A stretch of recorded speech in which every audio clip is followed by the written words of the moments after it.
দিনাজপুরের হাকিমপুর উপজেলার আলিহাট ইউনিয়নের ইটাই গ্রামে অনুষ্ঠিত হয়ে গেল গ্রাম বাংলার ঐতিহ্যবাহী পাতা খেলা।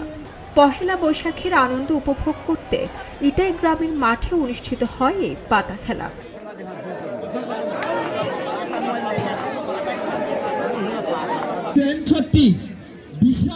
ইটাই মৎস্য চাষী ও ভূমিহীন বহুমুখী সমবায় সমিতির আয়োজনে অনুষ্ঠিত এই খেলা উপভোগ করতে আশেপাশের গ্রাম থেকে শত শত নারী পুরুষ আর শিশুরাও উপস্থিত হয় খেলা প্রাঙ্গণে। খেলা শুরুর আগ মুহূর্তে কানায় কানায় ভরে ওঠে খেলার মাঠ। শুরু হয় পাতা খেলা।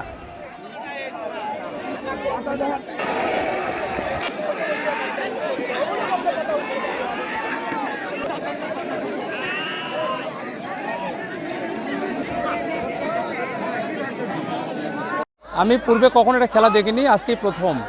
তো ভালো লাগতেছে। পাতা যখন দেখা যাচ্ছে যে মানে যাই যখন যেভাবে টানে নিয়ে যেতে পারে মন্ত্রের মাধ্যমে আর কি, এটা একটা বেশি একটা ইন্টারেস্টিং আর কি। ওখানে খেলা হচ্ছে, খেলার কথা শুনে আমরা দেখতে আসলাম, আমাদের দেখে খুব ভালো লাগতেছে।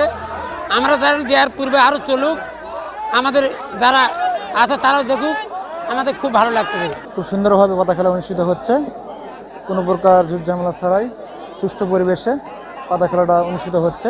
বিভিন্ন এলাকা থেকে পাতা খেলোয়াড় এবং গণকেরা এসেছেন। দীর্ঘদিন থেকে পাতা খেলা আমাদের এলাকায় দেখা যাচ্ছে না, খেলাটি হারিয়ে যাওয়ার পথে। তো পুরনো ঐতিহ্য ফিরে নিয়ে আসার উদ্দেশ্যে বাংলা নববর্ষকে কেন্দ্র করে আমরা এই খেলাটা উপহার দিচ্ছি আর কি।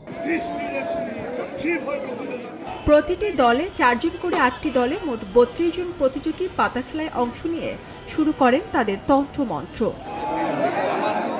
তুমুল প্রতিদ্বন্দ্বিতা শেষে সকলকে পেছনে ফেলে বিজয়ী হন হাকিমপুর উপজেলার বোয়ালদার ইউনিয়নের মিয়ার দল।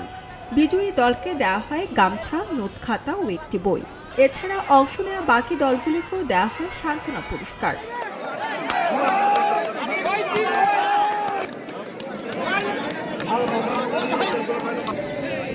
গ্রাম বাংলার এই ঐতিহ্যবাহী পাতা খেলাকে ধরে রাখতে বিএনপির পক্ষ থেকে সার্বিক সহযোগিতা করা হবে বলেন হাকিমপুর উপজেলা বিএনপির সভাপতি।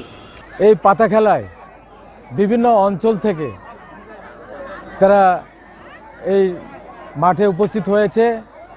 আমি বাংলাদেশ জাতীয়তাবাদী দল বিএনপির পক্ষ থেকে শুভ নববর্ষ জানাচ্ছি। সবাই বাঙালি জাতি আমরা এভাবে একসাথে ইটাই গ্রামে যেভাবে পাতা খেলার মধ্য দিয়ে অনুষ্ঠিত হইল আমরা স্মরণ করলাম। এটা সবারই মাঝে যেন ছড়িয়ে পড়ে, এই কামনা শুভকামনা রইল।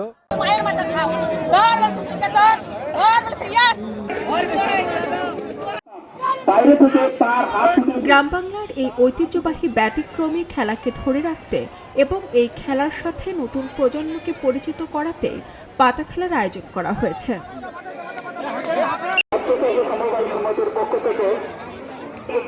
খবরের কাগজ, নিখাদ, নির্ভীক, নিরপেক্ষ।